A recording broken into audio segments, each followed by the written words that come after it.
Bienvenue dans le flash de 18 h. Merci de nous suivre ce 2 septembre sur RTI 1. Il est en visite en Côte d'Ivoire. Le chef de l'État béninois Patrice Talon a été reçu par le président Alassane Ouattara. Une rencontre à huis clos à la résidence du président ivoirien, de laquelle rien n'a filtré. Mais les échanges restent dans la droite ligne des relations étroites qui lient les deux pays. Le gouvernement ivoirien ouvre le dialogue avec l'opposition concernant la réforme de la commission électorale indépendante CEI. L'opposition représentée à cette rencontre par le Front populaire ivoirien et la Ligue des mouvements pour le progrès. Éric Goré. Le Front populaire ivoirien, l'Alliance des forces démocratiques et la Ligue des mouvements pour le progrès sur la table de négociation avec le gouvernement. Cette rencontre se tient au ministère de l'Intérieur et de la Sécurité. En l'absence du premier responsable, l'intérim est assuré par le ministre d'État, ministre de la Défense, Ahmed Bakayoko, accompagné de ses collaborateurs. Ils échangent avec leurs hôtes sur la composition de l'organe chargé des élections, la commission électorale indépendante CEI. Cette initiative du gouvernement ivoirien d'ouvrir le dialogue avec l'opposition vise à planir les divergences. Nous sommes donc à la deuxième phase de ces négociations en vue de trouver une solution qui puisse permettre aux négociations de se poursuivre, puisque la question de la réforme du cadre juridique institutionnel des élections ne se limite pas à la question de la CEI. Nous avions souhaité qu'une ordonnance soit prise de manière à ce que la loi soit modifiée. Le gouvernement nous a indiqué que cette loi venant de faire l'objet d'un vote par les deux chambres du Parlement il n'y a pas longtemps, Parlement qui est la seule autorité à voter les lois, le président de la République serait mal fondé de prendre par ordonnance une mesure qui viendrait en contradiction du vote de l'Assemblée.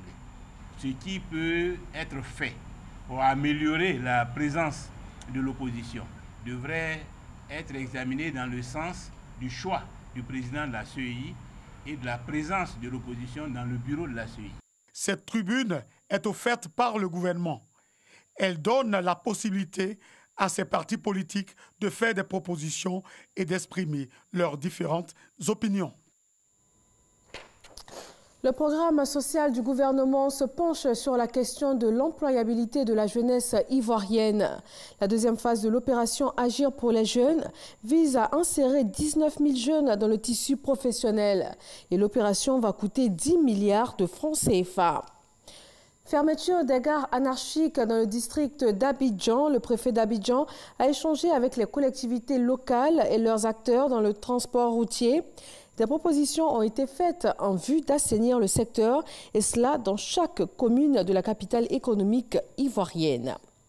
Dans l'actualité internationale, ils ont été reconnus coupables au bout d'une longue bataille judiciaire face à la justice burkinabé.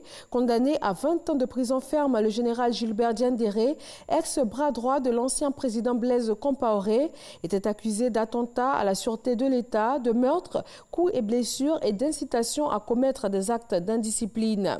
Son co-accusé, le général Gilbril Bassolé, en prend pour 10 ans de prison ferme pour trahison. Quant aux membres du commando qui a procédé à l'arrestation des autorités de la transition, ils ont écopé de 10 à 19 ans de prison. Au Mali, un immeuble s'est effondré dans la nuit d'hier dans un quartier de la capitale. 15 personnes ont perdu la vie.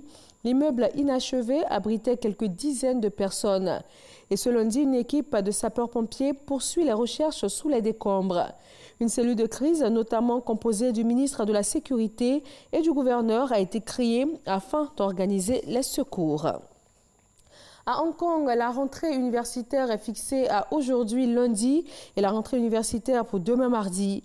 Mais les étudiants ont appelé au boycott des cours. Près de 30 000 étudiants, selon les organisateurs, ont participé à un rassemblement à l'université chinoise de Hong Kong, l'une des 3 plus cotées de la région. C'est le point de départ du boycott de la rentrée, destiné à durer 2 semaines. De son côté, Pékin multiplie les intimidations. La fin est proche pour le mouvement, a averti hier soir l'agence Chine Nouvelle.